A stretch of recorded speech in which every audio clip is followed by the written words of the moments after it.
પ્રાર્થના સંદેશ ન્યૂઝમાં આપનું સ્વાગત છે। ગારિયાધારમાં ગુજરાત રાજ્યના કેમિસ્ટ એસોસિએશનની વિવિધ માંગણીઓને લઈને મેડિકલ એસોસિએશન દ્વારા આપવામાં આવેલા આહવાનના પગલે મેડિકલ સ્ટોર સંચાલકો દ્વારા હડતાલ પર ઉતરી બંધ પાળવામાં આવ્યો।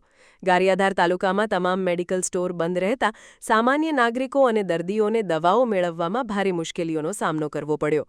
આ દરમિયાન ગારિયાધારમાં માત્ર સંજીવની મેડિકલ સ્ટોરેજ ખુલ્લો રહ્યો હતો, જેના કારણે જરૂરી દવાઓ લેવા માટે લોકોની અવરજવર સતત જોવા મળી। ખાસ કરીને તાત્કાલિક દવાની જરૂરિયાત હોય તેવા દર્દીઓ માટે આ સ્ટોર રાહતરૂપ સાબિત થયો। મેડિકલ સ્ટોર બંધ રહેતા ગ્રામ્ય વિસ્તારોમાંથી આવતા દર્દીઓ ભારે મુશ્કેલીમાં મુકાયા હતા। આથી લોકોમાં એવી ચર્ચા ચાલી રહી છે કે આરોગ્ય જેવી આવશ્યક સેવાઓમાં સંપૂર્ણ બંધ જેવી સ્થિતિ ઊભી ન થાય તે માટે તંત્ર દ્વારા યોગ્ય આયોજન કરવું જરૂરી છે।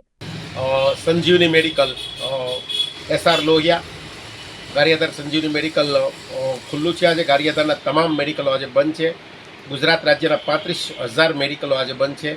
અમારી ગુજરાત કેમિસ્ટ એસોસિએશનની માંગણી છે કે ઓનલાઈન દવાઓ પર પ્રતિબંધ મૂકે, ગુજરાતના યુવાધનને નકલી દવાઓથી બચાવે, કોર્પોરેટર જગતને જે ડિસ્કાઉન્ટ આપી રહ્યા છે ડિસ્કાઉન્ટ બંધ કરે અને આના દ્વારા અમને બચાવે અને અમારો ધંધો બચાવે। ગારિયાધાર કેમિસ્ટ એસોસિએશન સરકાર દ્વારા તમારી માંગણી સંતોષ નહીં આવે તો શું કરશો?